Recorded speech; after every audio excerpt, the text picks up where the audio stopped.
Joining me now to talk more about this pension plan that we're just getting word of today is the Senior Fellow of the Empire Center for New York State Policy, E.J. McMahon. E.J., thanks very much for being here. You're welcome.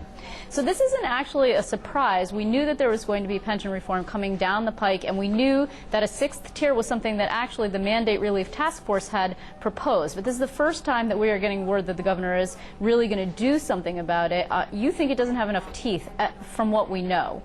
Well, if what was leaked is pretty much all there is to the plan, I think it's not surprising, but it is nonetheless a bit of a letdown because basically it doesn't get at the core problem with our existing pension structure.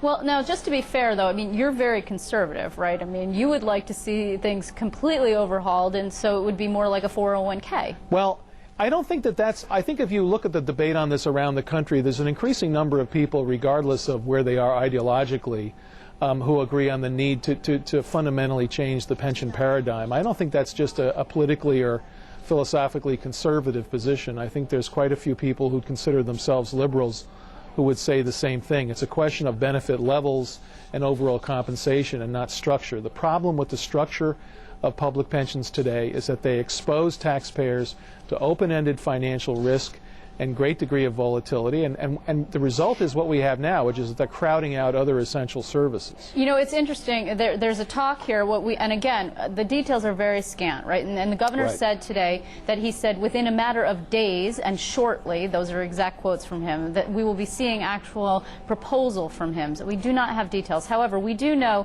that he would, according to this leak, raise the minimum age of retirement to 65 years old. It's interesting. If you just change the year in terms of minimum age for requirement, you can actually save the state a lot of money, can't you?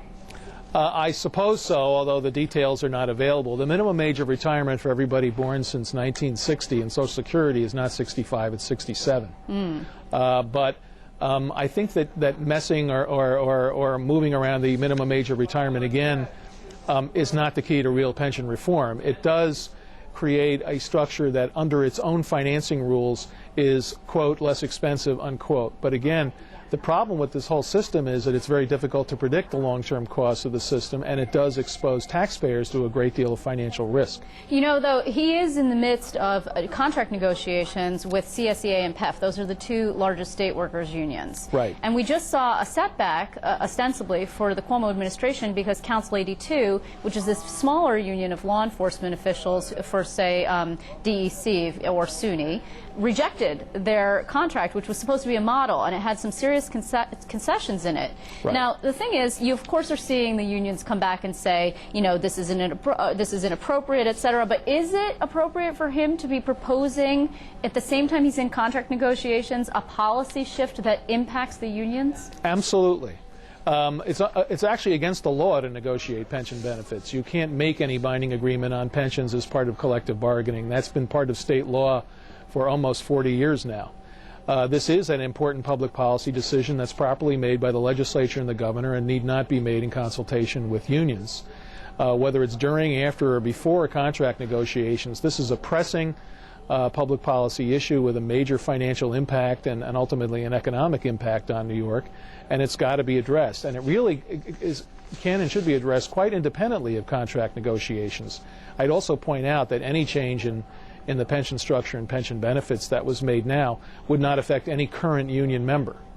And the governor also said today that he's specifically concerned about pension padding, right? This is when you pad out the final years that you are actually in service, and that boosts your pension benefit. Yeah. He's particularly concerned about that. And how much of a problem do you actually believe that is? It's not the main problem.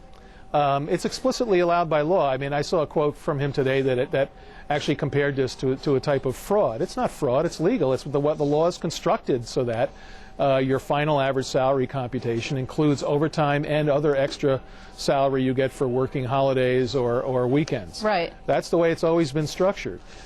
If you disallowed that and made it the pension based on the base salary, it would make a difference in pensions, particularly for police and firefighters. That's where the biggest difference would be on the local level.